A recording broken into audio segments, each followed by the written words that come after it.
네, 계속해서 26번 보도록 하겠습니다. 26번 보면 우리가 낯익은 분들이 등장을 하네요. 바로 1,000원짜리와 5,000원권에 등장해 있는 위인 두 분이 계시는군요.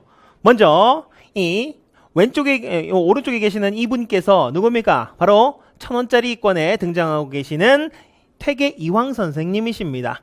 얼굴 보고 알라는 말씀 아닙니다. 1,000원권으로 등장하시기도 하니까 1,000원권이라고 적어 놓겠습니다.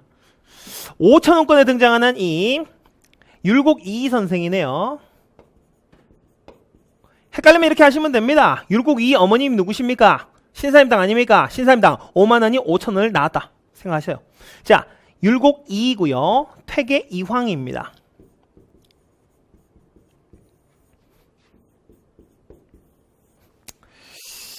천원짜리 뒷면에 보면요, 도산서원이 그려져 있습니다. 도산서원. 그리고 5,000원권, 지금은 5,000원권 뒤에 어머니 신사임당의 작품이 그려져 있는데요. 당시 원래 이 굿권 5,000원짜리에는 강릉 오죽헌이 그려져 있었어요. 강릉 오죽헌에서 태어났었다. 외탁을 했었네요. 그리고 퇴계 이황 선생은요, 안동에서 태어나 풍기 군수를 했습니다. 풍기 군수 하시면서 최초의 서원이었었던 백운동 서원을 사액화합시다라고 건의하기도 했었어요. 그래서 백운동 서원이 나라에서 지원을 받으면서 소수 서원으로 이름을 바꾸기도 했었다. 자, 그리고 그의 학문적 성향이 이 일본 성리학에까지 영향을 미쳤었던 동방의 주자라고 했었던 중국에서 주희가 있다면 우리나라는 이황이 있다. 동방의 주자, 대학자, 학문적 깊이가 엄청나셨던 퇴계 이황 선생입니다. 학문적 깊이가 높다. 이렇게 생각해 두세요. 학문적 깊이가 높았다. 반면 율곡 이이 선생은요. 율곡 이이 선생은 수미법과 같은 제도를 마련하기 위해서 노력을 했었습니다. 그러니까 실용적이에요. 활용을 잘하셨던 분이에요. 그래서 나중에 실학에도 영향을 미쳤었다. 수미법 그리고 일본 놈들이 쳐들어올 수도 있기 때문에 10만 명의 군대를 기르자. 10만 양병설 같은 이런 제도를 마련하기 위해 노력하셨던 분이 바로 율곡 이이 선생이네요. 두 분을 비교 당연히 해야 됩니다. 두 분을. 퇴계 이황 선생은 이기론에서 이 이황 선생은 학문적 깊이가 깊었다. 그래서 근본주의자입니다. 주리론이라고 하는 근본 원리를 중시했었다. 그리고 율곡 이이 선생은요, 기의 활용을 중시했었다. 기원은 우리 물어보진 않습니다. 우리 중국 과정에서. 도덕적인, 관념적인 도덕 세계를 중시했었고, 이 율곡 이이께서는요, 경험 세계까지도 실질적으로도 활용을 하기 위해서 노력을 했었다. 그리고 퇴계 이황 선생은 동방의 주자, 일본 성리학에 영향을 미쳤었더라. 그리고 그의 저서들 살펴봐야 됩니다. 먼저, 학문적 깊이가 깊기 때문에 어떻게 할 수 있느냐. 군주의 자세를 그림으로 풀어가지고 설명을 했었다. 성학 군주의 자세를 10도 그림으로써 그려서 풀었을 수 있었더라. 그림. 자, 이거 보세요. 여러분. 필기할 때도요. 그냥 내용만 장황하게 쭉 적는 사람들이 하수입니다. 도식화를 잘 해낸다라는 것은 그만큼 학문적인 깊이가 깊은 사람일수록 할 수 있는 거예요. 퇴계 이황 선생은 성학 10도라고 하는 그림으로써 유교 윤리를 퍼뜨리기 위해서 노력을 했었더라. 성학 10도. 그다음에 율곡 이이 선생은요, 실용적인 사람이었었기 때문에 성학 집요, 집이라는 것은 집대성입니다. 잘 모아놨다라는 거지요. 그 다음 경몽요결이라는 책을 통해서 몽자가 무지몽매한 어린이에요. 어린이. 아동 도서였었던 이 경몽요결을 짓기도 했어요. 왜요? 자기도 생각했겠죠. 내가 왜 이렇게 똑똑하지? 외탁을 했잖아요. 오죽헌에서 외탁. 어린 시절에 교육을 잘 받아서 내가 이렇게 잘 컸구나. 그러니까 아동 교육, 이 경몽요결, 그리고 성학 집요, 집대성, 몸 잘 활용을 했었던 분. 학문적 깊이가 깊다 보니까 도식화해서 군주의 자세를 이야기했었던 분.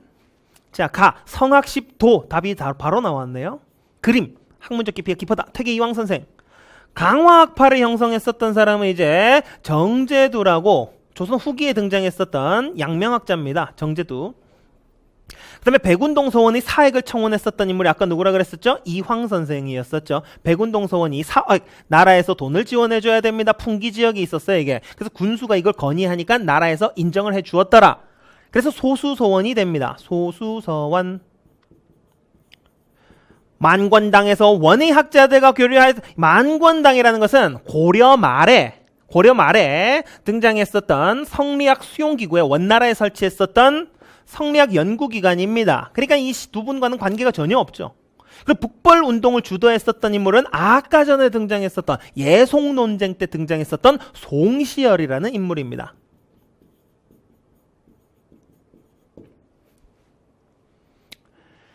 자, 가왕의 정책 살펴봅시다. 가왕. 창덕군 후원에 세운 주함로에는 왕실 도서를 보관하는 규장각이 있었다. 왕실 국립도서관 규장각. 정조네요. 정조. 규장각에서 그리고 정조는 서울 출신의 이동무, 유득공, 박제가 등을 검서관으로 임명하기도 했었던 이 정조입니다. 정조는 또 누구하고 비교해서 공부해야 됩니까? 당연히 영조와 비교를 해서 공부를 해야 되겠죠. 영조와 정조는 둘 다 탕평책을 주장했었다. 탕평책. 왕도 탕탕, 왕도 평평. 왕은 공평한 정치를 하겠다. 그리고 영조의 정책들. 정조의 정책은요. 영조의 자식이자 정조의 아버지가 누굽니까? 사도세자. 사도세자의 죽음을 애도했었던 시파까지도 등용을 했었다. 이게 몇 번 나왔었고요. 제가 유치하지만 이렇게 설명을 드립니다. 뭐다? 사도세자의 죽음을 애도했던 사람들이 시파예요. 시파, 사도세자가 죽다니. 이렇게 연결을 해보시죠. 그리고 준론탕평이라고 준엄한 잣대를 들이대요. 도덕적인 결함이 있는 자들은 참여할 수가 없습니다. 왕권을 강화하기 위하여 장룡령이라고 하는 국왕직속 친위부대를 설치했었고요. 그 다음에 학문적으로 엄청난 뛰어난 사람입니다. 학술연구기관 규장각을 설치했었고요. 사도세자의 무덤이 있는 이 수원화성, 수원성을 축조했었다. 능력 있는 사람 제일 좋아합니다. 능력만 있으면은 설은 양반과 피가 섞인 다른 사람들, 양반과 평민 사이에 낳은 서자와 양반과 천민 사이에 낳은 얼자, 서얼이라고 하더라도 능력만 있으면 등용을 했었더라. 제일 좋아했던 사람이 누구냐? 조선 후기에 조선의 만능인이라고 하는 사람이 있거든요. 바로 정약용입니다. 정약용을 가장 좋아했었죠. 정조. 그래서 정약용이 설계한 거중기를 통해서 마련됐었던 이 수원 화성, 우리나라 유네스코 문화유산에 등재가 되어 있기도 한 수원 화성이 축제되기도 했었습니다. 그 다음 똑똑하니까 능력 없는 신하들 다 쳐버리는 거예요. 어떻게 해요? 관리 재교육을 실시합니다. 초계문신제라고 하는 관리 재교육을 통해서 마음에 안 드는 신하들은 안 쓰는 거예요. 그리고 신의 통공, 아까 뭐 있었습니까? 시전상인이 가지고 있었던 난전을 금지할 수 있는 권리, 금난전권을 폐지하는 신의 통공 정책을 펼쳤다. 그렇지만 유구이전은 제외예요. 시전상인들의 금난전권을 폐지했었다. 우리 조선 전기에 만들었던 성종 때 완성된 경국대전이 있었죠. 경국대전이 완성된 지 지금 200년 됐어요. 그러면 영조 때 뭐 해야 됩니까? 거기에 속편이 등장해야 되죠. 경국대전의 속편, 속대전. 그리고 정조 때 다시 한번 개정이 됩니다. 그것이 대전통편집, 대전통편. 됐나요? 그래서 정조의 정책을 찾으시면 여기에서는 초계문신제를 찾을 수가 있겠네요. 한양으로 천도했었다. 당연히 어딥니까? 태조 이성계 때죠. 집현전 누굽니까? 세종대왕이고요. 척합이 건립했었다. 이거 누굽니까? 고종 때, 고종의 아버지였었던 흥선대원군의 정책이고요. 직전법은요, 현직 관료만 세금을 걷어서 먹고 살아라 했었던 강력한 왕권, 세조의 정책입니다. 답은 초계문신제 맞죠? 5번에. 다음 대화가 있었던 시기에 사실로 옳은 것은 이복의 외척인. 자, 여러분, 외척이 등장하면 조선시대 외척들이 난리치기 시작하면은 하층민들이 힘들어진다. 그래서 하층민의 저항운동이 일어나기도 했었다. 안동 김씨 가문이 여전히 비변사의 요직을 장악하고 있구나. 외척인 안동 김씨, 김조순 일파들, 순조, 헌종, 철종 3대 60여 년을 거쳐가지고 일어났었던 세도 정치네요. 세도. 그러게 말일세. 요즘도 세도 가문에 뇌물을 바치지 않으면 관리가 되기 힘들다고 하네. 뇌물을 바쳐야 돼요. 왜? 세도 정치 얘네들은 뭘 했었느냐? 매관매직을 했으니까요. 매관매직, 관직을 매매한다. 그러면 어떻게 되겠어요? 제가 100억 주고 동작구청장이 됐습니다. 그럼 동작구민들한테 100억보다 더 많은 걸 뜯어내겠죠? 백성 수탈이 엄청나게 이루어진다. 몇 가지 형태로 이루어졌다? 3가지 형태로 이루어졌다. 그것을 삼정의 문란이라고 이야기합니다. 제가 외척들이 난리치면 뭐가 일어난다 그랬어요? 하층민의 저항운동이 일어난다 그랬었죠. 세도 정치는 매간 매직으로 이어지고 삼정의 문란으로 이어져서 홍경래의 난이나 임술농민봉기로 이어졌더라. 임술농민봉기는요 1862년 임술년에 동시다발적으로 전국적으로 봉기가 일어났었던 사건입니다. 그 시발점이 되었었던 것은 바로 진주예요. 진주 농민봉기. 그리고 이 홍경래의 난에서는 평안도 서북민에 대한 지역차별까지 얽혀 있었더라. 원인이 지역차별 플러스 삼정의 문란하면 홍경래의 난, 그냥 삼정의 문란하면 세도정치와 삼정의 문란하면 임술농민봉기, 진주농민봉기입니다. 답은 1번이겠고요. 자, 최영희 요동정벌, 이거는 고려 말에 있었던 상황이죠. 그다음 김삼이 효심의 난은요, 이거는 신라사회였었잖아. 아니, 어딥니까? 고려 시대에 무신 정권기에 일어났었던 신라 부흥을 주장했었던 운문과 초전에서 이 경상도 일대에서 일어났었던 고려 시대의 농민봉기입니다. 그럼 사림이 동인과 서인으로 나눠졌었다. 이거는 이조 전령과 관련되어 있는 내용이고요. 임꺽정의 난이 있었다. 조선 전기 때, 명종 때도 외척들이 난리를 칩니다. 대윤과 소윤이라 그래서 이건 이제 조선 전기에 있었던 사건이고요. 요 삼정의 문란 조선 후기 때는 임술농민봉기와 홍경래의 난이 있었습니다. 가에 들어갈 인물을 한번 살펴보죠. 의산 문답집을 보겠습니다. 문답이 뭐예요? 문답. 의산이 천체라는 뜻인데 문답을 봅시다. 문답은요, 묻고 답하는 거 Q&A예요. Q&A. 왜 Q&A 작성하시는지 아세요? 여러분? 똑같은 질문 계속 나올 때 짜증나고 귀찮으니까 Q&A 작성하는 겁니다. 그냥. 응? 왜 짜증났을까요?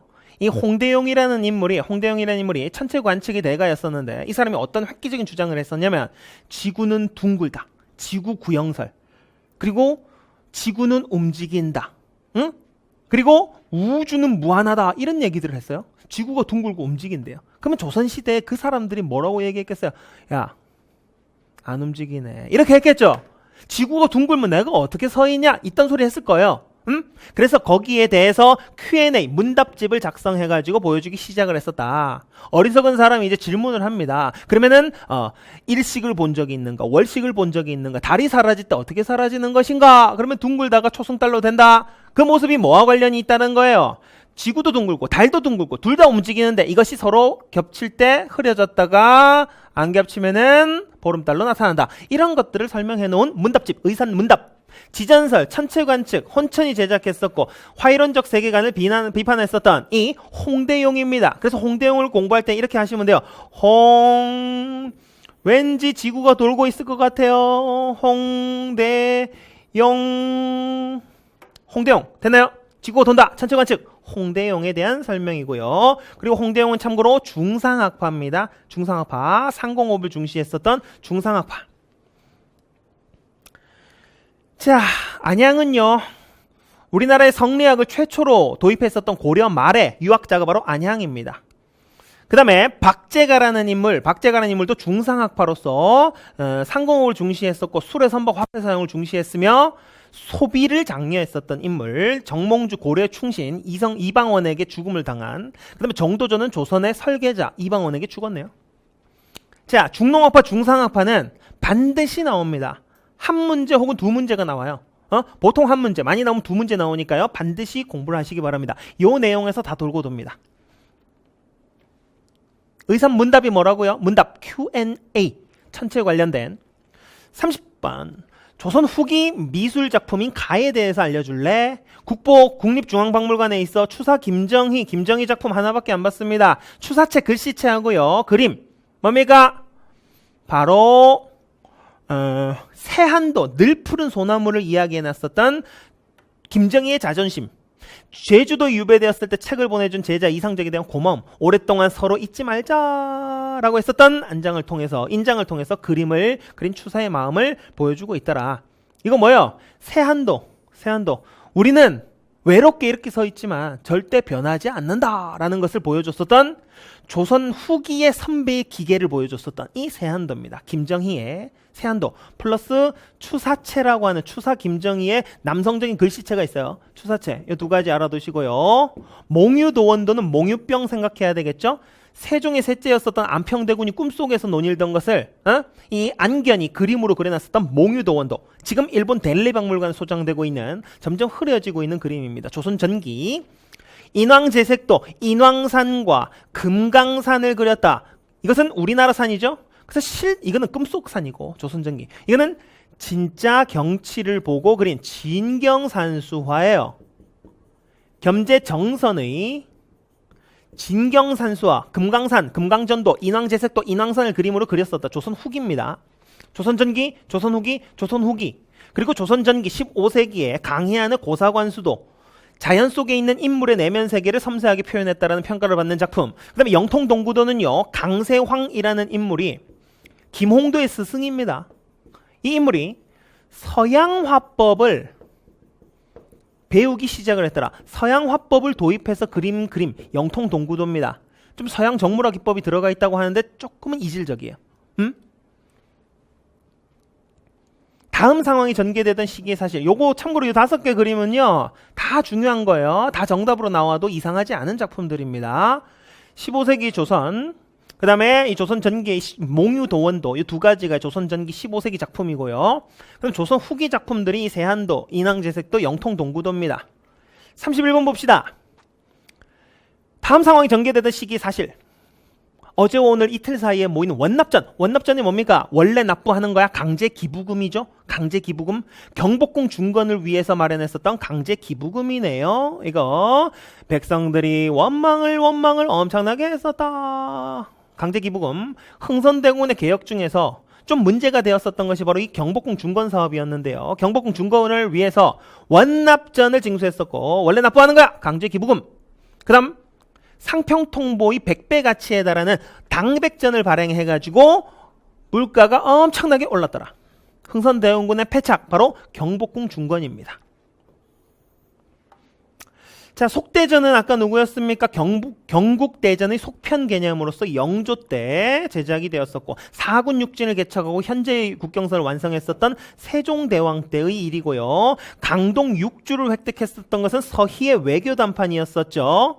고려 성종 때 있었던 건데, 이거는 제가 왕 말씀 안 드리는 거는 그걸 묻지 않기 때문이에요. 서희를 떠올리시면 됩니다. 훈민정음은요, 세종대왕. 그리고 이게 고종 때 흥선대원군입니다. 제가 이 보기 설명드릴 때 위인, 왕 이렇게 적는데, 이걸 알아야 되기 때문에 이거 적는 거예요. 왕은 성종 때입니다. 근데 성종 때는 몰라도 돼요. 고려 성종 때 있었다는 것을. 자, 다음 상황이 일어난 배경, 결과. 이걸로 또 헷갈리면 안 되겠죠. 배경, 이전에 뭐가 있었냐. 외란 이후 통신사를 보내고 외관에서 교육해왔으나 지금 일본 측에서 요구하는 수호통상조약 근대사로 넘어가네요. 협상을 진행하는 것이 좋습니다. 윤어, 하오니, 한원이 이러한 조정의 뜻을 강화도에 가 있는 접견 대신에게 알려라. 조일 수호조규네요. 조선과 일본의 수호조규. 우리가 알고 있는 바에 따르면 무슨 명칭으로 더 잘 알고 있습니까? 강화도에서 체결됐다 그래서 강화도 조약이죠.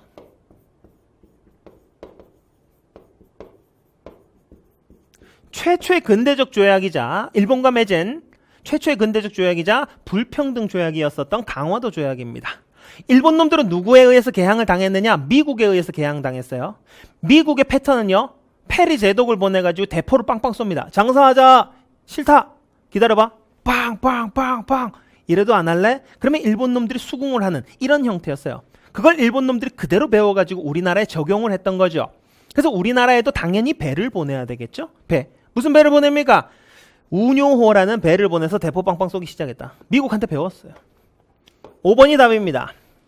나머지 내용들도 우리가 충분히 다 알아봐야 되는 내용들이에요. 보빙사는 조미수호 통상조약 이후에 미국에 파견했었던 사절단이고요. 그럼 통감부라는 것은 을사늑약, 을사조약 이후에 일본 놈들이 설치해서 외교 업무를 담당했었던 그러한 기구입니다. 갑오개혁은 우리나라 최초로 신분제가 사라졌었던 그 개혁이고요. 조선책략이라는 것은 중국 관리였었던 황준헌이라는 놈이 우리나라 2차 수신사 김홍집에게 전해주었었던 책자로서 외교적인 조언을 해준다랍시고 미국하고 친하게 지내도 된다. 러시아만 막아라 라고 얘기해줬었던 그 책입니다.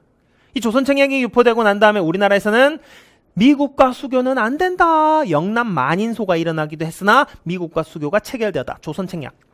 핵심 내용만 보기로 다 나와 있습니다. 자, 강화도 조약 원인이 제일 중요하죠. 원인은 운요 사건.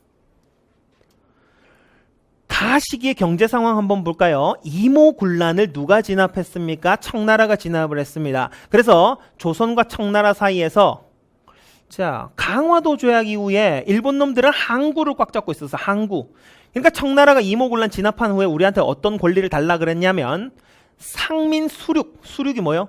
항구에서도 장사하고 육지까지 갈 수 있는 내륙 진출권을 달라. 내륙 진출권을 요구해요. 그러면 우리나라에서 어떤 상황이 벌어졌어요? 항구는 일본 놈들이 꽉 잡고 있고 내륙까지는 청나라가 들어가고 있었던. 그러면 일본 상인과 청나라 상인들 간의 각축전이 벌어지겠죠? 그 청일 간의 각축전으로 인해서 결과적으로는 우리나라에서 청일전쟁이 일어나게 됐던 겁니다. 그리고 일본이 승리를 했었고 일본이 시모노세키 조약을 통해서 일본이 청나라로부터 요동반도를 넘겨받기로 약속을 받았었던 그런 조항이죠. 자, 청일 양국 상인의 각축전이 심화되었었다. 5번이 답이겠고요. 자, 개항 이후 경제 상황 보시면은 이모군란 진압 이후 조청상민 수륙 무역장전 내륙 진출권. 그래서 청일 양국 상인의 각축전이 심화되었다. 이후에 청일 전쟁이 일어나기도 했다. 필기노트 있는 거 그대로 제가 건들지도 않았습니다. 모든 문제들이 다 핵심 내용이기 때문에 수업 내용이 다 담겨 있습니다. 여러분들이 그래서 버릴 것들은 버리고 최소한의 강좌, 최소한의 학습으로 여러분들 학습을 합격을 하기 위해서 노력을 하셔야 됩니다. 가에 들어갈 내용 볼까요? 가에 들어갈 내용. 학회의 교육 구국 운동, 서북학회, 기호흥학회, 서북지방과 기호지방에서 인사들이 주축이 되어가지고 교육사업에 매진을 했었던 야학이나 강습소 같은 것들을 운영했었다. 그 다음 민족교육기관에서 평북 정주의 오산학교 그리고 평양의 대성학교를 안창호 선생이 만들었었네요. 그리고 이 활동이 무슨 활동이냐? 이 신민회 활동이에요. 신민회라는 단체의 활동입니다. 신민회 활동 한번 살펴볼까요? 신민회 활동은 신민회는요 실력을 길러가지고 최종적으로는 군대를 만들어서 일본과 싸우기 위해서 노력을 했어요. 실력을 양성한 다음에 무장투쟁을 위한 기지까지 만들려고 했었다. 실력이 뭡니까? 똑똑하면 실력이죠. 돈 많으면 실력이죠. 그래서 대성학교, 오산학교를 평북 정주와 이 평양에다 각각 설치를 했었고 태극서관과 출판사, 그다음 자기회사라는 도자기 회사를 만들었었다. 돈 벌고 학생들 양성해서 어떻게 국외에 만주 삼원보에다가 무장투쟁을 위한 기지를 만들기 위해서 노력했었던 그 단체가 바로 신민회라는 단체입니다. 됐나요? 여기 숭실학교, 배제학당, 이화학당 여기는 이제 선교사들과 관련되어 있는 그러한 학교들이고요. 그 다음에 유경공원은 젊은 관리를 육성하기 위해서 만들었었던 우리 공립교육기관입니다. 이거는 선교사와 관련되어 있었고 이화학당까지도 마찬가지로 35번 밑줄근 조약에 대한 저항으로 옳지 않은 것은 이토 히로부미 후작의 강압으로 대궐에서 아는 것이 아는 애 동그라미 항상 치세요. 이것 때문에 실수할 수 있습니다. 자, 그리고 이토 히로부미 후작의 강압으로 대궐에서 회의가 수집되었다. 이토라는 놈의 새끼가 어떤 놈입니까? 우리나라 강점을 하는 그리고 을사늑약 체결에 앞장섰었던 그 인물이죠. 그리고 나서 우리나라 외교 업무를 담당했었던 초대 통감부 통감에 임명되었었던 놈이 이놈입니다. 이토.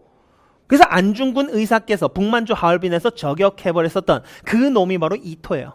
대신들은 조약에 찬성할 것을 강요당하였고 그런 다음에 가장 강하게 반대했던 3명의 대신 일본 장교들에 의해 1명씩 끌려나갔다. 일본이 세계에 공표한 것과는 달리 이 조약은 황제가 결코 서명하지 않았다. 이 조약은 을사조약인데 조약은 대등관계를 이야기할 수 있어서 늑약이라는 표현을 많이 쓰기도 합니다. 을사조약, 을사늑약. 이 내용에서 뭘 박탈당했다? 외교권을 박탈당했다. 그러면 우리 생각해 보세요.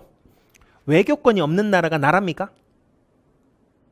그렇기 때문에 외교권을 박탈당했기 때문에 사실상의 나라 망한 거나 다름없어요. 사실상의 망국이나 다름없었다. 그래서 엄청난 저항들이 있었습니다. 고종은 나는 여기 서명한 적 없다. 네덜란드 헤이그에다가 특사를 파견합니다. 이준, 이상설, 이휘종.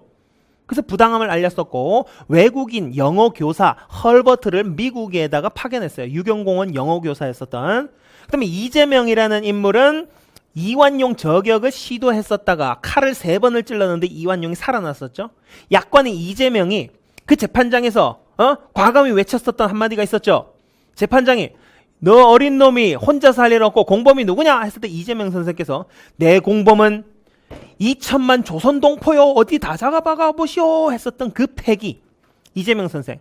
그리고 을사늑약에 서명했었던 5명의 그 이완용을 비롯한 그 을사오적들을 암살하기 위해서 나철이 자신회라고 하는 을사오적 암살단을 조직하기도 했었고, 민영화는 민씨를 대표해서 정부 관료를 대신을 대표해서 자결을 했었으며, 장지연이 황성신문에다가 시일야 방송대곡이라는 항일 논설을 싣기도 했었어요. 오호라 개되지만도 못한 소위 정부 대신이라는 작자들이 나라를 팔아먹었다. 그리고 을사늑약 이후에 을사의병이 일어났었다. 그 대표적인 을사의병 최익현 선생과 최익현 선생은 참고로 대마도로 끌려가서서 물 한 모금 마시지 않고 그곳에서 저항하시다가 돌아가셨다. 그리고 태백산 호랑이 신돌석 장군도 이때 등장을 했었고요. 그럼 답이 뭡니까? 나철 등이 올사오적 암살도 자신에게 맞고요. 민영환 조병세 등 자결 맞고요. 고종의 헤이그 특사 파견 맞고요. 최익현 신돌석 등의 의병이 을사의병을 일으켰고, 이만손이 주도하여 영남 만인손은 아까 간단히 설명드렸었는데 이 조선의 외교적인 책략에 대한 조언집, 조선 책략이 유포되자 이게 미국과 친하게 지내라는 거거든요. 미국과 수교는 아니대요. 양키 고호미오 하면서 영남 지역이 만여 명이 상소를 올린 사건. 사람 이름 한번 외우고 넘어갑시다. 영남 만인소를 일으켰던 사람은 이만손이다. 이만손. 자, 밑줄근 그에 해당하는 인물로 옳은 것을 한번 봅시다. 서울역에 가면 바쁜 발걸음을 잠시 멈추고 주변을 둘러보세요. 100년 전 이곳에서 신임 총독 사이토 마코토에게, 조선의 3대 총독입니다. 3대 총독 사이토 마코토에게 폭탄을 던진 이가 있었습니다. 그의 나이는 65세. 지금은 65세가 많은 나이는 아니지만 당시는 대한노인단, 대한노인동맹에 가입을 할 수 있는 그 노인 연령입니다. 이분이 사이토 마코토가 총독 부임하는 날에 폭탄을 던져버렸어요. 1919년 9월 2일은 청년보다 빛났던 노독립운동가의 의거 100주년이 되던 날이다. 바로 강우구 열사를 이야기하네요. 대한노인동맹의 강우규 선생.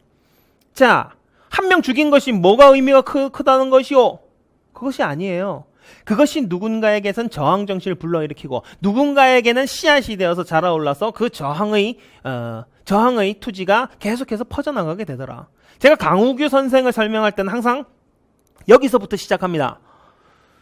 1차 한일협약 때 고문 정치를 시행하는데요. 외교 고문 스티븐스라는 놈을 파견합니다. 이 외교 고문 스티븐스가 미국 놈인데요. 미국 놈 이 외교 고문 스티븐스가 우리나라에서 친일 행적을 하다가 미국으로 건너갑니다. 그리고 미국에서 계속해서 일본을 찬양하고 조선을 무시하고 조선을 고마워해야 된다, 이런 글들을 막 실기 시작하는 거예요.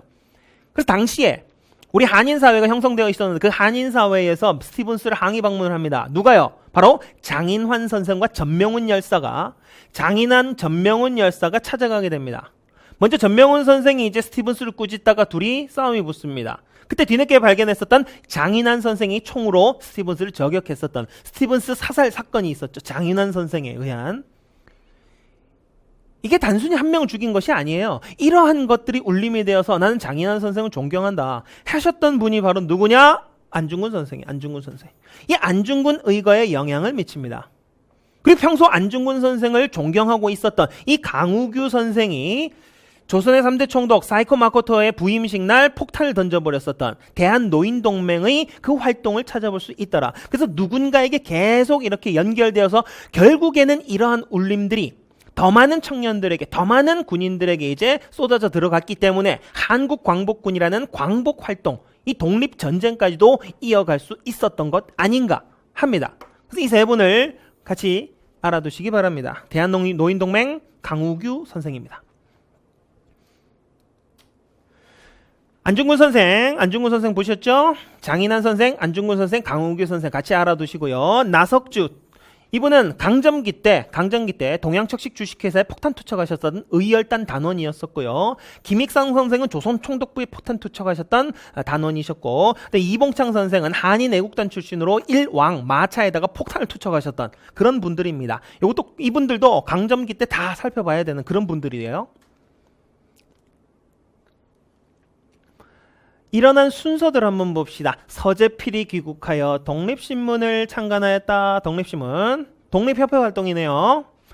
사실은 신문부터 만들어지고 독립협회가 만들어졌습니다. 그리고 독립협회에서 독립문을 건설했었고요.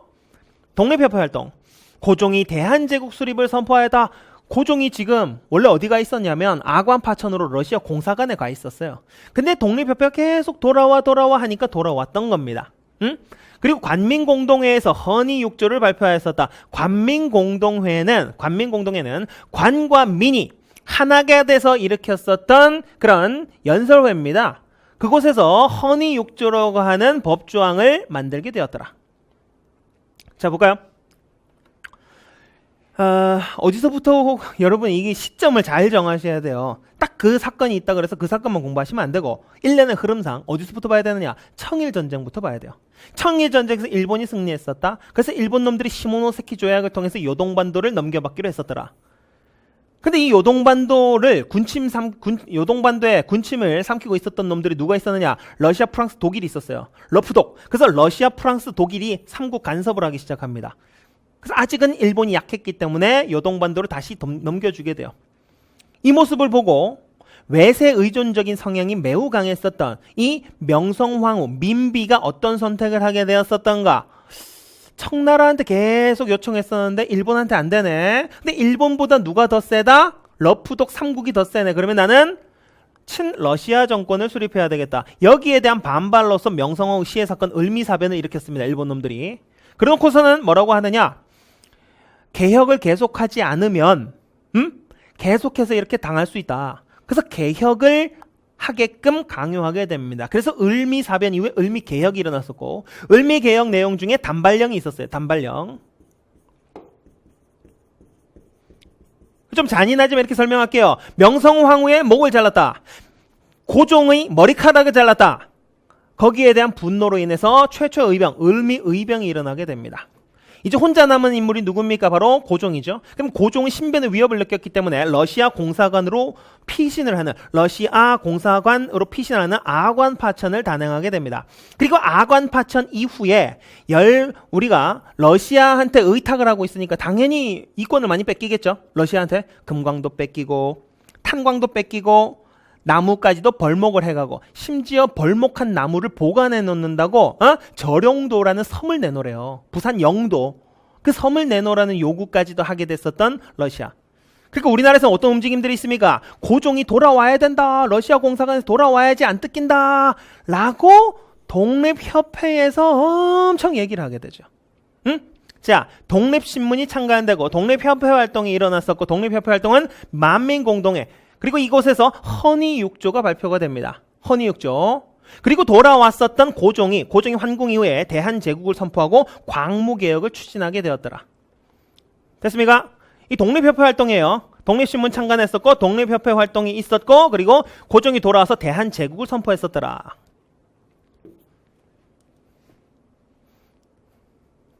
(38번) 상하이와 러시아령에서 설립한 정부들을 일체 해소하고 오직 국내에서 13도 대표가 창설한 한성정부를 개성할 것. 국내의 13도 대표가 민족 전체의 대표임을 인정합니다. 국내외에. 그 다음에 정부의 위치는 아직 상하이에 둘 것이다. 한성 정부를 계승해서 상하이에 임시정부터가 마련됐어. 정부의 명칭은 뭡니까? 대한민국 임시정부가 되겠죠?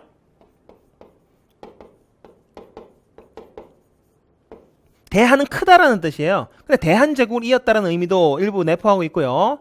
대한, 우리 민족을 얘기하고, 민국은 민주공화국을 이야기합니다. 공화제. 그리고 대한민국의 임시정부가 마련되었다. 봅시다. 한성정부의 법통을 계승해서 상하이에 위치하게 된 대한민국 임시정부. 상하이 임시정부가 한성정부의 법통을 계승했었다. 대통령 이승만, 국무총리 이동휘. 그리고 지금의 형태하고 똑같죠? 대통령 중심제, 삼권분립, 그리고 민주공화제. 이곳에서 교통통신, 교통연락망, 그리고 독립자금을 융통했었던 그러한 조직이 바로 연통지역 교통국이라는 조직입니다. 그리고 여기서도 독립신문 가능했었고요.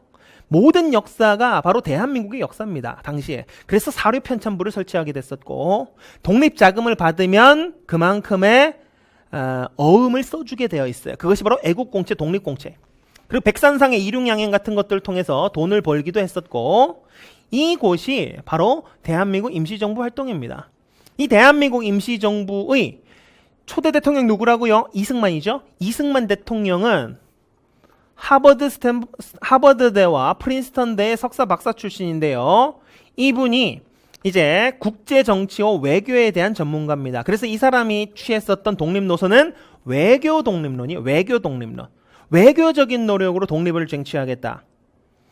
그래서 이승만은 미국에 체류하면서 구미위원부를 설치하고 외교적인 활동을 통해서 독립을 쟁취하기 위해서 노력했었다. 그러나 체제비도 많이 썼고 가시적인 성과가 보이지 않았었기 때문에 결국에는 탄핵당하게 되었었더라. 특히 결정적인 이유는요. 미국에다가 위임 통치 청원서라고 하는, 우리를 대신 통치해 주시오라고 하는 청원을 냈었기 때문에 결정적으로 쫓겨나게 되었었더라. 자, 그럼 답 한번 찾아보죠. 국문연구소, 요거는 이제 국학운동의 일환으로서 추진되었었고요. 그 다음에 기관지였었던 만세보를 발행하였었다. 이 만세보라는 것은, 이거는 동학이 3대 교주 손병일 때 천도교로 명칭을 변경합니다. 그 다음 비밀결사인 대한광복회는 김좌진 등이 조직했었던 비밀결사 활동이었어. 공화정체를 추구했었던 대한광복, 이건 이 대한민국 임시정부 때 대한광복회가 나와 있으니 제가 뭘 설명해야 할지 모르겠네요. 김좌진, 이것도 국문연구소니까 제가 뭘 설명해야 할지 모르겠습니다. 김좌진 장군이 주축이 되었었고, 답은 4번 구미위원부를 설치하여 외교활동에 전념하였다가 대한민국 임시정부죠. 그리고 고종의 인산일을 계기로 3.1운동을 계획하였었다. 3.1운동, 이건 민족대표 33인에 대한 설명이겠네요. 그리고 다음 상황 이후에 전개되는 사실 한번 보겠습니다. 때는 해동 무렵이어서 얼음이 풀린 소자강은 수심이 깊었다. 게다가 얼음덩이가 뗏목처럼 흘러내렸다. 하지만 앞에 있는 이 강을 건너지 못하면 영릉가 블라블라블라 영릉가밖에 안 나와 있네요. 영릉가 흥경성 전투가 아울러서 나와 있습니다. 양세봉 사령관은 영릉가 흥경성 전투에서 승리를 하게 되었다. 자, 이게 무슨 말이냐? 자, 독립운동의 흐름을 크게 한번 살펴봐야 돼요. 우리나라의 독립운동은요, 3.1운동 전후로 나눠진다. 기점이 분수령이 됐던 사건이 3.1운동이에요. 1919년 3.1운동. 그래서 본격적으로 무장투쟁이 시작됐던 시기도 1920년대입니다. 20년대. 그러나 이 20년대는 아직 일본 놈들이 중국을 쳐들어가지는 않았었던 시기이기 때문에 중국 놈들하고 일본이 싸우진 않아요. 그래서 중국 놈들이 아직 정신을 못 차렸습니다. 뭐 독립군을 잡아다가 일본 놈들한테 현상금 받고 넘기고 이런 짓을 해요. 근데 30년대가 되면 한중 연합작전이 일어날 수밖에 없습니다. 왜요? 1931년이 되면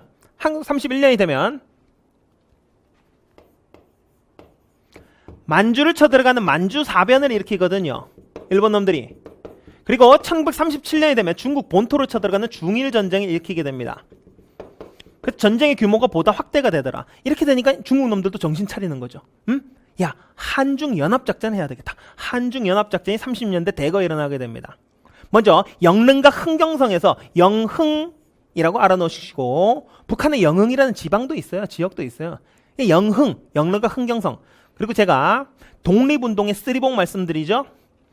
첫 번째 원봉, 김원봉이라는 사람. 이분은 사회주의 플러스 민족주의 다 가지고 있는, 다 싫어, 다 좋아, 독립운동만 하면 일본 놈만 죽이면, 이것이 바로 무정부주의입니다. 김원봉은 사회주의 성향도 다분히 가지고 있어요.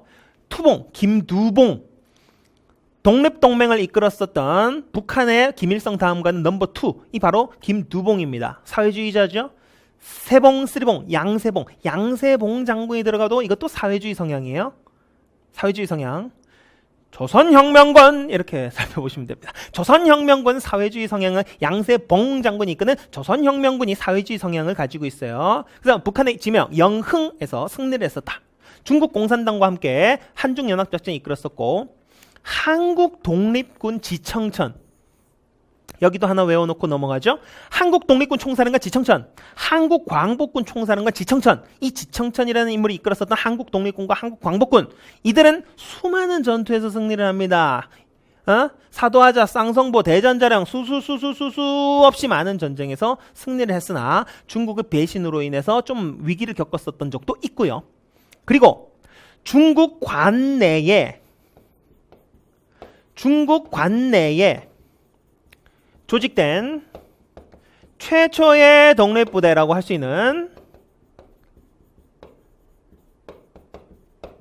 바로 조선의용대라는 부대가 등장하게 돼요.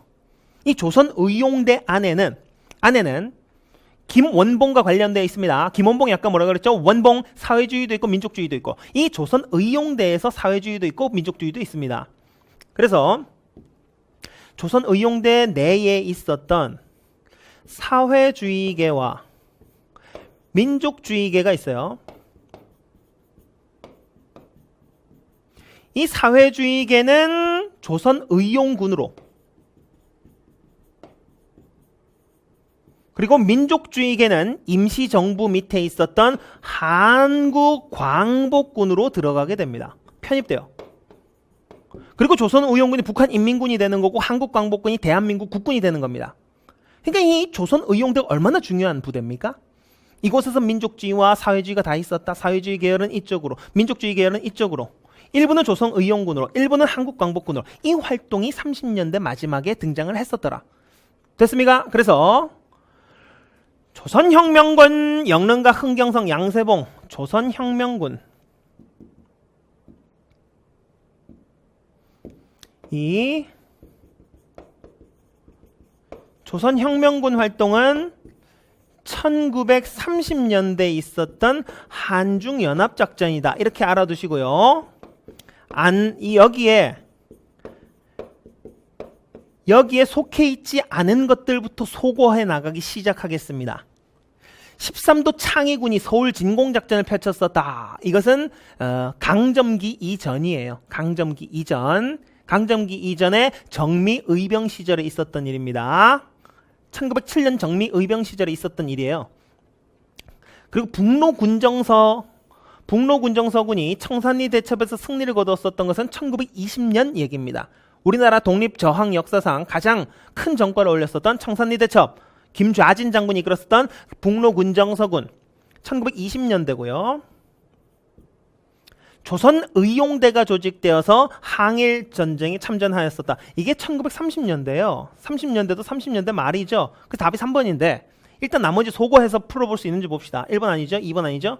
대한독립군 봉오동 전투, 이것도 1920년에 있었던, 최초로 승전했었던 것이 1920년 봉오동 전투입니다. 홍범도 장군이 이끌었었던, 이것도 1920년대죠. 그러니까 이것도 오답이다. 대한독립군 부대가 밀산에서 자유시로 이동했었다. 이것도 1920년대 일입니다. 네? 그래서 요 내용을 30년대로만 파악을 해도 찾을 수가 있어요. 이해되나요? 보세요. 굳이 이것들을, 여기 있는 활동들을 조선혁명군, 한국독립군, 조선의용대 활동으로 순서대로 모른다고 하더라도 이것들이 다 30년대 활동이라는 것만 알더라도 답을 찾을 수는 있습니다. 이해되나요? 강점기 정의니까 아니다. 그 다음에 2번, 4번, 5번은 20년대 활동이다. 20년대 활동은 꼼꼼하게 좀 살펴봐야 되겠죠? 자, 40번 가단체의 활동 한번 보겠습니다. 만주에서 김원봉. 아하, 원봉이 등장했네요. 원봉. 원봉은 뭐였어요? 사회주의도 있고 민족주의도 있다. 일본만 타도할 수 있다라면 두 가지 다 사용할 수 있더라. 무정부주의자였었죠. 무정부주의자. 이분이 이제 만들었었던 의열활동 단체 의열단이라고 있어요.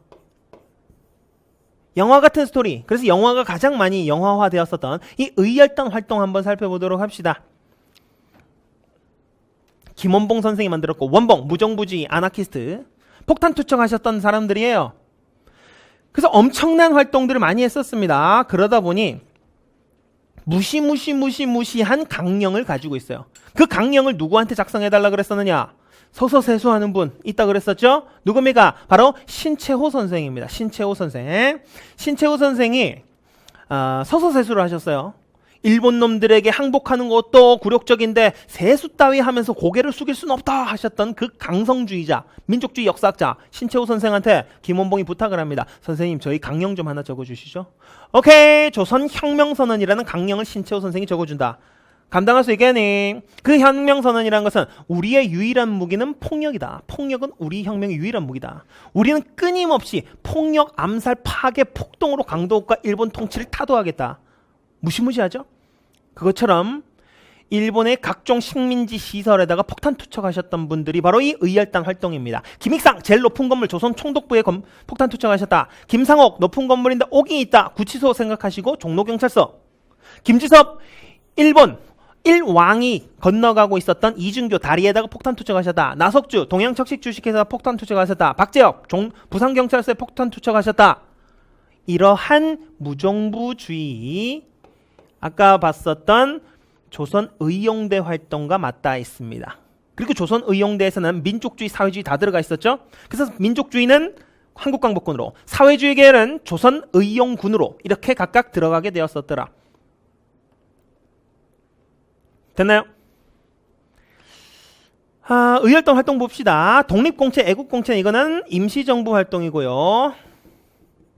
신흥무관학교는 남만주 삼원보에 설치되어 있었던 이거는 신민회와 관련되어 있다라고 생각해 볼 수가 있겠고, 공주 우금치 전투 이건 동학농민운동이고요. 그리고 상하이 홍코우 공원에서 폭탄 투척하셨던 이 윤봉길 의거기 때문에 한인 애국단 활동입니다.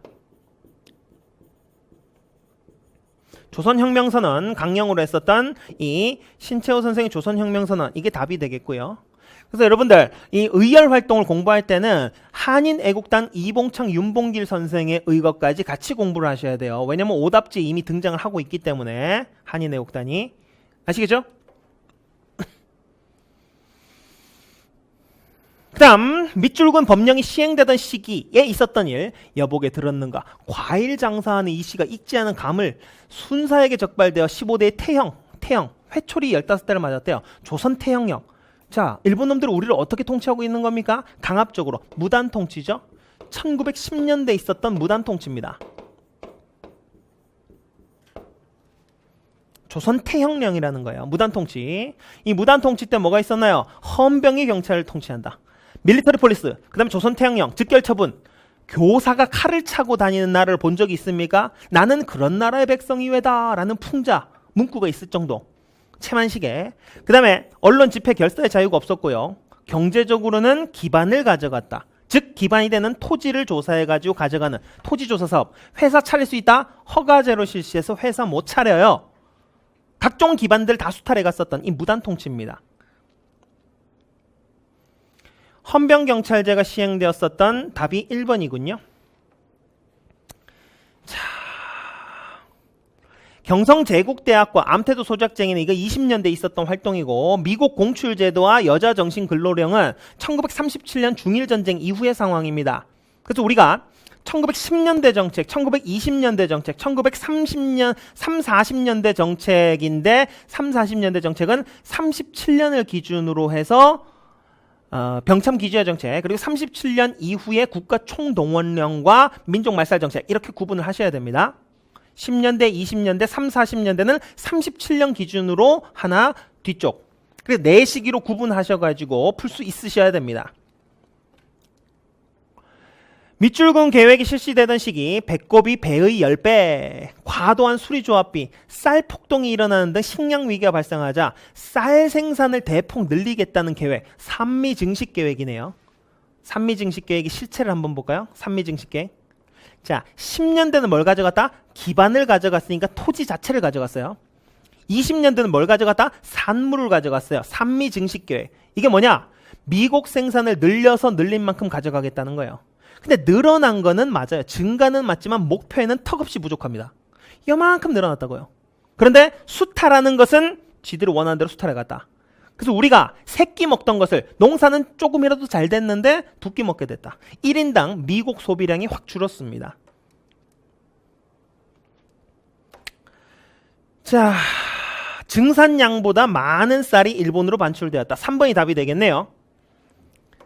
자, 그리고 밑줄근 이 시기에 볼 수 있는 모습으로 적절한 것 봅시다. 이것은 홋카이도의 우류댐 공사 등에서 죽어간 강제노동 희생자를 기리기 위해 새겨진 조각상. 일제는 중일전쟁 이후 1937년 이거 연도 알아야 됩니다. 중일전쟁 이후에 침략전쟁을 확시한 이 시기에 조선인을 포함한 많은 사람들을 전쟁에 동원했었다. 이게 뭐냐? 국가를 모두 동원하겠다. 총동원령이에요. 자, 시기가 시기인 만큼 요번 회차도 강점기 내용이 강점기라는 용어도 제가 좀 바꿀게요. 독립운동기의 내용들이 많이 등장할 가능성이 높습니다. 꼼꼼하게 봐두시기 바랍니다.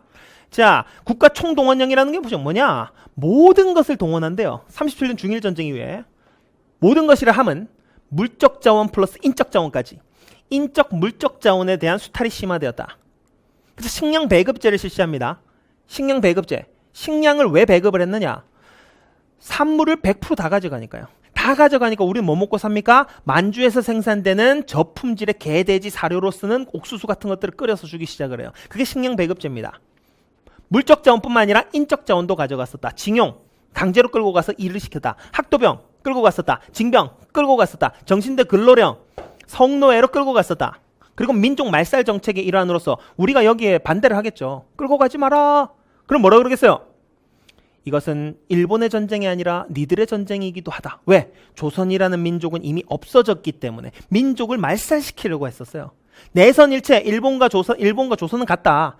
일선 동조, 일본과 조선은 동일한 조상을 지니고 있다. 신사참배와 궁속요배를 강요하고 그 다음에 황국신민서사, 황제폐하 만만세로 외치게 했었던 조선어도 못쓰게 하고 조선 이름조차도 일본어로 바꾸게 했었던 창씨개명이 시작되었었던 그 시기가 바로 37년 중일전쟁 이후의 민족말살 정책입니다. 자, 적절한 것 한번 볼까요? 인적 물적 자원을 수탈했었다. 황국 신민성사 암송을 강요하는 요 5번이 37년 이후에 민족말살 정책이었었네요. 되나요?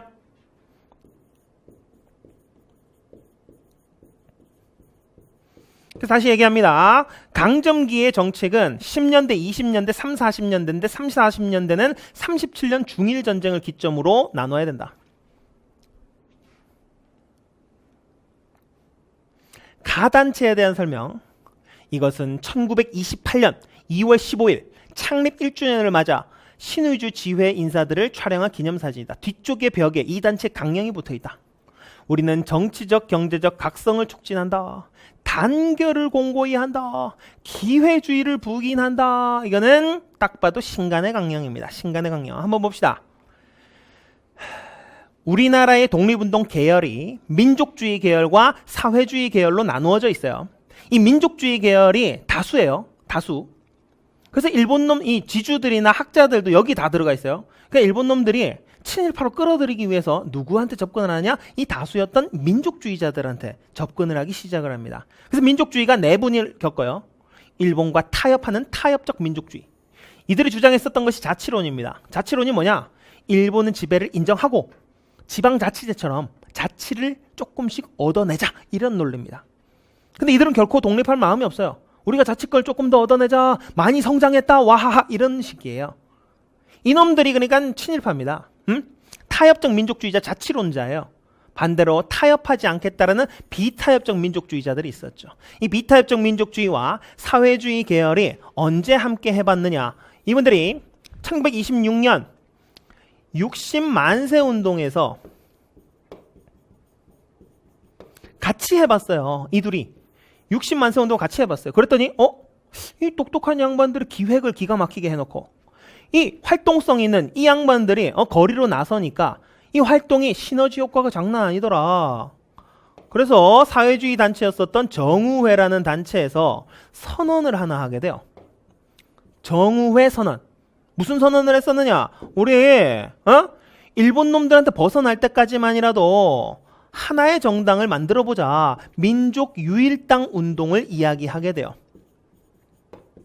그래서 만들어진 단체가 무슨 단체냐? 보세요. 이전에는 줄기가 이렇게 뻗어나오거나 이렇게 뻗어나왔었죠. 근데 이제는 줄기가 이 줄기가 뭉쳐가지고 새로운 접붙임을 해서 새로운 줄기가 탄생을 했네요. 그래서 민족유일당 운동 결과 새로운 줄기, 신간회가 창설이 되었더라. 줄기예요. 줄기 간자. 그리고 뿌리 근자를 활용했었던, 뿌리는 누굽니까? 여성이죠. 근우회, 여성단체인 근우회가 등장했었더라. 사실 이 근자는 무궁화 근자입니다만 뭐 뿌리 근자로 이해하셔도 상관없을 것 같아요. 근우회, 여성유일단체인 근우회도 만들어졌다. 그럼 이 신간회가 제일 싫어했었던 놈들은 당연히 일본 놈들이고, 두 번째 싫어하는 놈들이 바로 타협하는 기회주의자, 이 박쥐 같은 놈들이 싫어했다. 됐나요? 그래서 이 박쥐 같은 기회주의를 배격하는 것이 신간의 강령 중 하나입니다. 신간의 활동들, 신간의 활동 보시면 자매단체 근우회 있었죠? 그리고 원산 노동자 총파업을 후원했었고, 광주 학생 항일 운동의 진상조사단을 파견했었던 것이 이 신간의 두 가지 활동입니다. 그리고 신간의 강령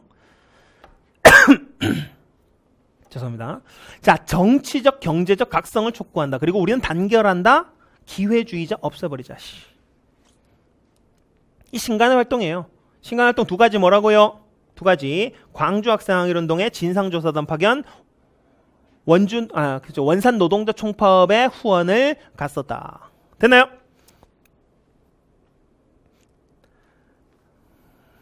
자, 백오인 사건으로 해체된 단체는 이 신민회를 이야기합니다. 신민회. 한글 맞춤법 통일안을 발표했었던 단체는 조선어학회입니다. 다 알아둬야 되는 단체죠. 비밀행정조직으로 연통제 교통국을 두었었던 임시정부고요. 그 다음에 일제 황무지 개간권, 황무지를 보호해냈다, 황무지를 지켜냈다, 보안회가 활동을 했었군요. 자, 답이 5번이고 신간의 활동 두 가지 알아놓으세요. 그리고 근우회라는 조직까지도 알아놓기 바랍니다. 두 가지. 원산 노동자 총파업, 그래서 광주 학생 항일운동 진상조사단 파견, 근우회라는 여성 자매단체가 있었더라. 45번 보시죠.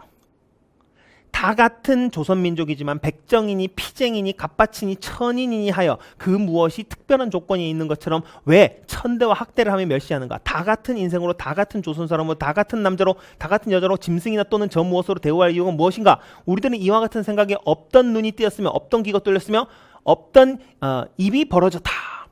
이 내용이 뭔지 한번 봅시다. 백정이 등장했었죠. 백정 누굽니까? 참고로 고려시대는 농민을 백정이라고 불렀어요. 조선시대부터는 천민 도축업자를 백정, 피쟁이, 사람한테 피쟁이가 뭡니까? 고기 안 먹고 삽니까 자기들은? 그래서 이 백정들이 차별 반대 운동을 벌이기 시작을 했어요. 이미 가보개혁 때 신분은 없어졌다고요. 근데 백정은 차별받았어요. 그러니까 백정들의 신분 차별 반대 운동, 형평성 있게 우리를 다뤄달라, 형평운동이 일어나게 되었던 거죠. 형평운동. 조선형평사라는 단체를 만들어서 백정차별을 금지를 요청하기 시작합니다. 이 조선형평사가 어디에 있었느냐? 자, 우리나라에서 제일 큰 우시장이 어디에 있었느냐? 경남 진주 지역에 있었어요. 그래서 진주 지역에 육회비빔밥이 유명하거든요. 그게 큰 우시장이 조선시대부터 있어서 그래요. 그래서 이 진주에서 조선형평사가 만들어졌고, 여러분, 일본의 백정들은 차별받았을까요? 차별받았습니다. 그래서 일본의 백정들과 형평운동을 연계해서 활동하기도 했었어요. 형평운동. 됐나요? 소돼지를 먹는 사람은 존귀한 대접을 받으면서 그것을 잡아서 바치는 우리는 천하게 대하니 이 어찌 잘못된 일이 아닐 수 있겠는가? 라고 그랬었던 백정 차별반대운동, 형평운동입니다. 형평운동, 조선 형평사, 진주에서 만들어졌었던 형평운동이고요. 그럼 간도협약에 관련된 내용을 여러분들 살펴볼 필요가 있어요. 간도협약. 원래 간도는 우리 영역이었습니다. 백두산 전개비에 따라도 우리 영역이었었는데 북간도. 근데 일본 놈들이 1905년 을사늑약으로 외교권을 박탈해 간 이후에 우리나라 땅이던 간도 지역을 청나라에 넘겨주는 간도 협약을 체결하게 됩니다. 1909년에. 그래서 이 협약 내용에 따라서 간도가 청나라 땅으로 넘어가게 된 것이죠. 그 다음에 영선사가 파견됐었던 지역은 바로 청나라 지역입니다. 청나라가 싸움 잘하는 줄 착각하고 청나라에 무기를 배우러 갔어요. 무기제조법. 그래서 돌아온 다음에 무기 공장을 마련합니다. 기기창이라고 하는. 그 다음에 태극서관 자기회사 설립한 단체가 어디였어요? 아까 신민회에서 실력 양성을 하기 위해서 대성학교, 오산학교, 태극서관 자기회사를 만들었었더라. 신민회입니다. 그리고 영국이 거문도, 남해에 있는 거문도를 불법 점령한 이유는 갑신정변 이후에 우리가 뭔가 외교적 노력을 해보고 싶었어요. 그래서 그때 마침 러시아는 남하를 해오고 있었습니다. 그래서 러시아가 블라디보스토크로 내려오고 우리는 러시아와 조로 통상조약을 체결하고 비밀협약을 준비하기도 했었어요. 그러한 모습에 러시아의 남하를 경계했었던 영국이 거문도를 불법 점령하는 사건을 벌였었더라. 가종교의 활동 한번 봅시다. 윤세복 등 간부 25명. 단군신앙, 단군교예요. 단군교. 대종교를 이야기합니다. 나철이 창시했었던 대종교. 그래서 이 단군교, 대종교에서는 항일 무장단체를 만들어서 투쟁에 적극적이었었더라. 항일단체인 중광단을 결성했고 그 다음에 북로 군정서군에도 영향을 미쳤었더라. 그래서 북로 군정서군도 대종교 세력들이 대부분이에요. 그래서 이 북로 군정서군이 했었던 우리나라 최대의 전투 성과 청산리 대첩을 이끌었었던 이것이 대종교다. 자, 널리 인간을 이롭게 해라. 홍익인간 이념. 그럼 해롭게 하는 놈들은요 죽여라. 이것이 대종교입니다. 사찰령 폐지는 당연히 뭐겠어요? 불교와 관련되어 있겠고 잡지 개벽과 신여성을 발행했었다. 이거는 이제 천도교와 관련이 있습니다. 천도교, 동학이 천도교로 이름을 바꿨었고 새생활운동이라는 것은 근검절약을 이야기했었던 원불교와 관련되어 있습니다. 원불교, 원광대학교와 관련되어 있는 이 원불교입니다. 의민단을 조직했었다. 이거는 천주교와 관련되어 있었던 그리고 개신교는 신사참배 거부운동 같은 이 종교적인 활동들을 추진했었더라. 자, 민족문화 수호운동에서 종교운동 한번 살펴보세요. 천도교가 했었던 활동들, 대종교, 당군교, 나철이 창시했었고 민족교육, 중광단과 북로군정서군, 신사참배 거부, 기독교, 천주교는 의민단이라고 하는 무장단체를 만들었기도 했었고 불교나 원불교, 특히 원불교 박중빈의 새생활운동, 근검절약. 그러니까 원불교는 간단하게 교리를 간단하게 말씀드릴 수는 없지만 우리가 인식하기에 불교 교리를 현실 속에서 생활 속에서 실천하고자 하는 교리를 많이 가지고 있어요. 이 원불교. 그래서 원불교는 근검절약 그리고 국가에 대해서 긍정적인 기여를 많이 한 바가 있습니다. 당시에 저축 금연해가지고 기부 활동도 많이 했었고요. 저 원불교 아닙니다. 자. 종교활동 이렇게 살펴보실 필요가 있습니다. 아시겠죠? 그리고 불교와 유교는 아무래도 고려 조선 불교하고 유교 국가 아닙니까? 그래서 불교와 유교가 타락하지 말고 새로운 역할을 하자. 불교에서는 불교 유신론이 나왔었고 유교에서는 유교 구신론이 나왔습니다. 그러니까 신론이라고 나오면 새로운 역할을 하자. 유교 불교가. 한용운 선생 불교. 유교 양명학자 박은식 선생. 이렇게 공부를 해두시고요. 47번 다음 자료에 나타난 민주화운동. 자, 현대사회에서 문제가 딱 4문제 나왔어요. 7, 8, 9, 10. 자, 민주화운동에 한번 보겠습니다. 60 국민대회 행동요강 6월 10일에 60만세 운동이 60만세 운동 왜 나옵니까? 현대사죠. 6월 민주항쟁 한번 생각해 볼 수 있겠고요. 국기 하강식 국민들은 형편에 따라 만세 삼창을 하든지 제자리에서 1분간 묵념함으로써 민주쟁취의 결의를 다진다. 이 운동, 이 6월 민주항쟁입니다.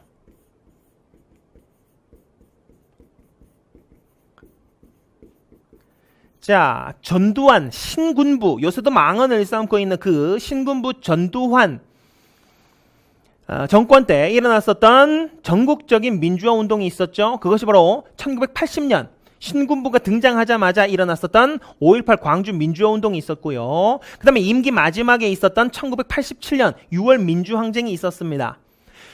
5.18 광주 민주화 운동은 신군부 퇴진을 이야기했었고 6월 민주화 운동은 선거로서 심판해주겠다. 직선제 개헌을 추구했었던 그런 사실들을 한번 생각해 볼 수가 있습니다. 5.18 민주화 운동에서 신군부 퇴진을 이야기했었고 반전두환입니다. 반전두환, 신군부 퇴진. 그 다음에 6월 민주항쟁에서 직선제를 요구했었고 그 직선제 요구하는 그 상황 속에서 박정철 고문치사 사건도 있었고요. 정부에서 뭐라고 짓거렸습니까? 4.13 호헌 조치라 그래서 나는 헌법에 간접선거라고 나와 있기 때문에 헌법을 수호하겠다라는 헛소리를 하죠. 4.13 호헌 조치, 헌법을 수호하겠다. 그리고 연대생 이한열의 죽음, 그 이후에 6.29 선언을 통해서 직선제로 변화를 꾀하게 됐었다. 그래서 5공화국 이후에 6공화국 시스템이 지금까지 이어지고 있습니다. 5년 단임제, 직선제와 5년 단임제. 독재 트라우마가 엄청나죠? 그래서 5년 한 번밖에 못합니다. 전 세계적으로 대통령제를 유지하고 있는 나라에서 5년 한 번 딱 하는 나라가 없어요, 거의. 미국도 2번 하게 되죠? 근데 우리는 너무나도 많은 독재의 역사가 있습니다. 이승만 독재, 그리고 이승만 독재 12년, 박정희 독재 18년, 도합 30년, 전두환 독재 7년, 37년의 독재의 역사가 있었어요, 우리나라도. 아프리카 독재 국가들 넘부럽지 않습니다. 그렇기 때문에 이러한 단임제로서 지금까지 유지가 되고 있더라. 봅시다. 삼선 개헌이라고 하는 것은 이 박정희 정부 때 있었던 거예요. 박정희 정부 때 60년대 박정희 정부와 70년대 박정희 정부를 나눠서 공부해야 되거든요. 60년대까지는 투표를 받아봤어요. 그래도 70년대부터는 투표 받지 않습니다. 그리고 60년대 2번 해먹었기 때문에 1969년에 삼선 개헌을 단행하게 돼요. 그리고 70년대부터는 72년도 유신 체제를 통해서 완전한 독재로 나아가게 됐었죠. 신군부의 계엄령 전국 확대에 한거하였었다. 신군부는 퇴직하라.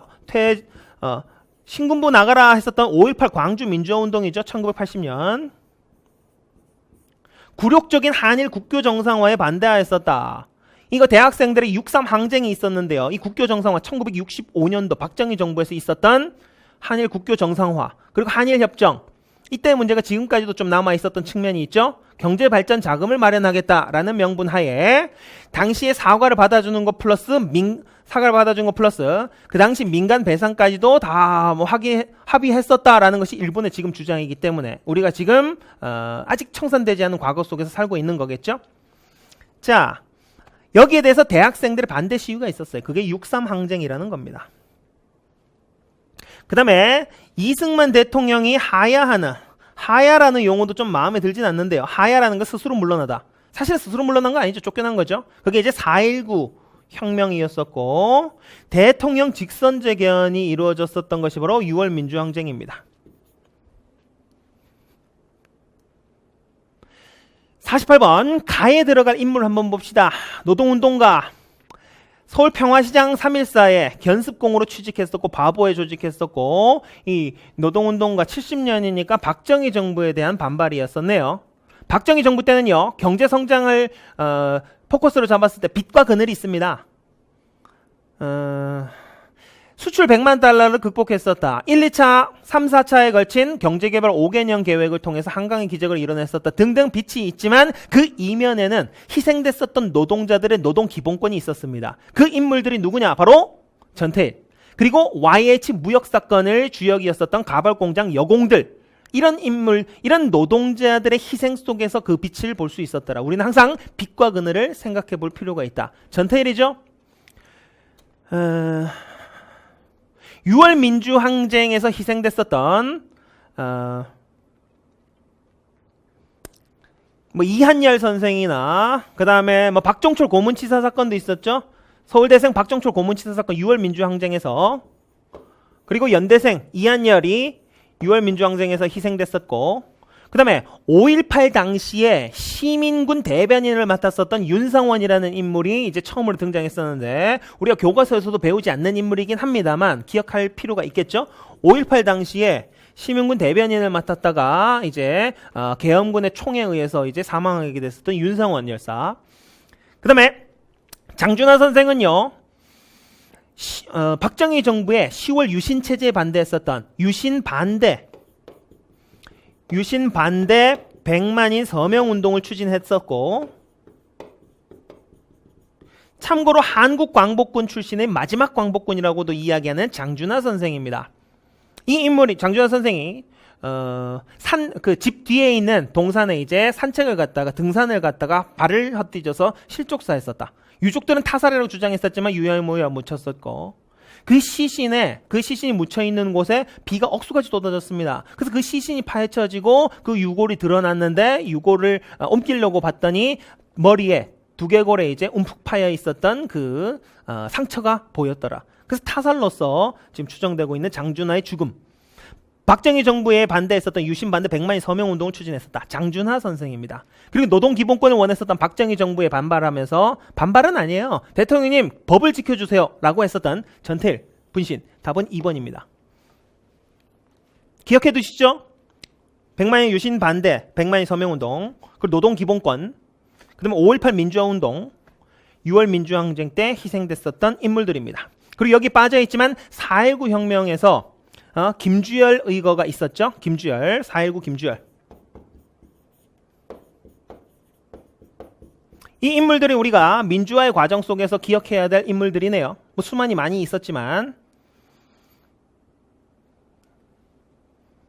자, 박정희 정부 공부하실 때는 60년대 박정희 정부와 70년대 박정희 정부를 구분합니다. 왜요? 60년대는 투표 받아봤다. 근데 69년도에 삼성개헌, 70년대는 투표 안 받아봤다. 유신 독재로 나갔다.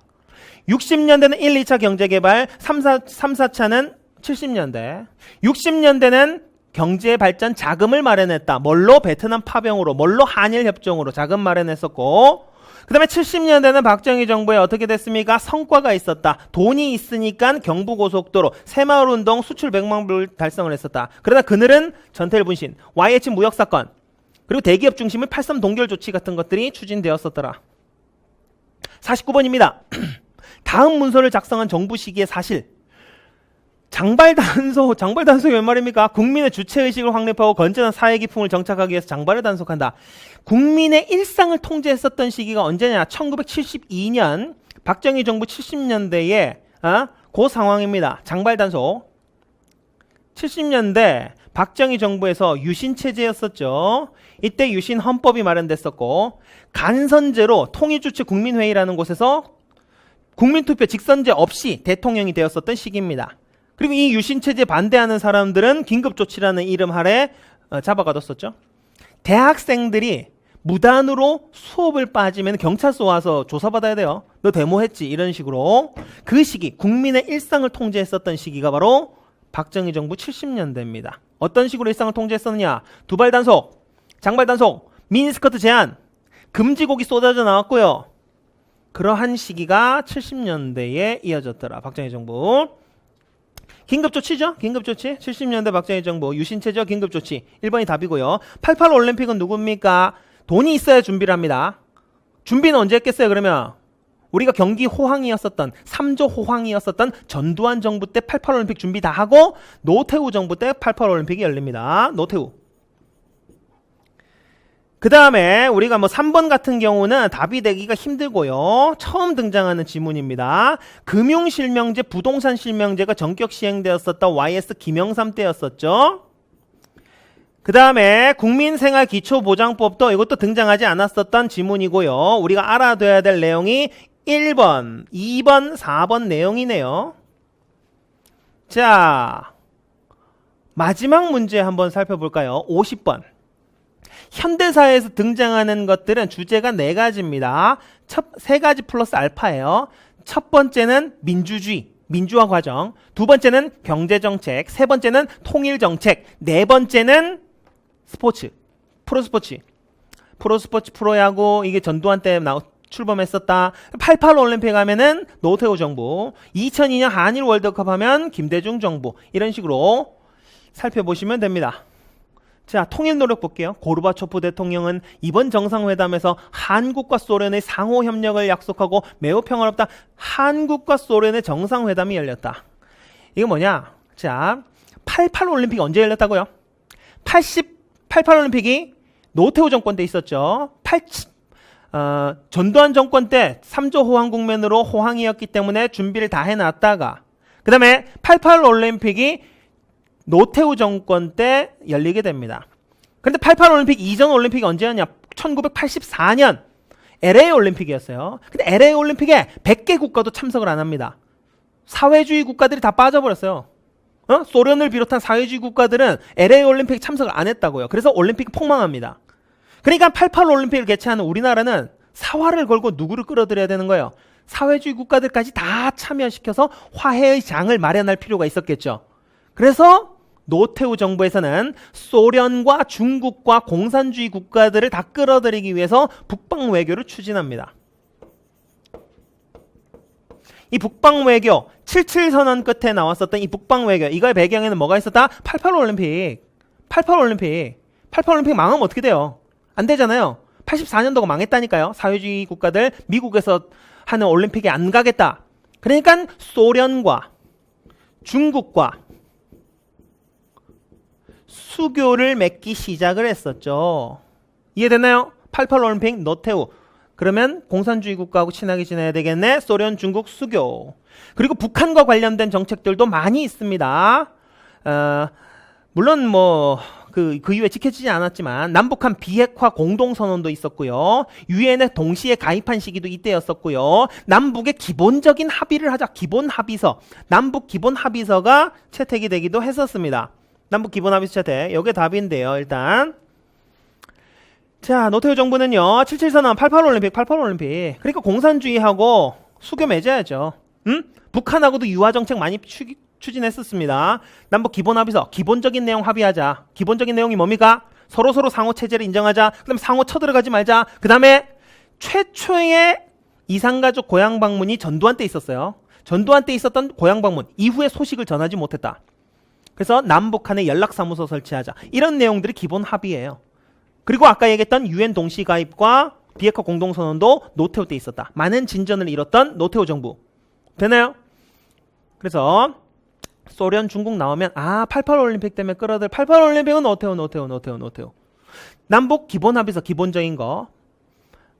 그 다음 금강산 관광이 시작되었었던 시기는 이게 이제 김대중 정부 때부터 실시가 됐었죠. 김대중 정부.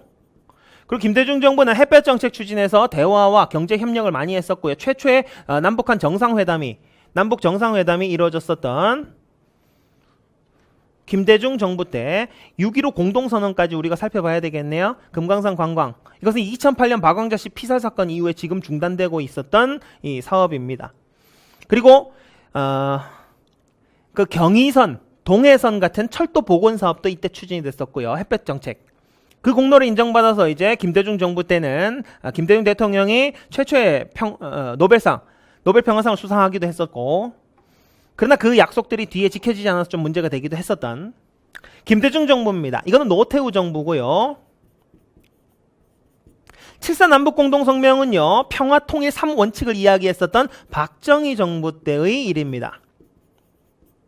그 다음에 남북 정상회담이 최초로 개최되었었던 것은 김대중 정부라 그랬었죠.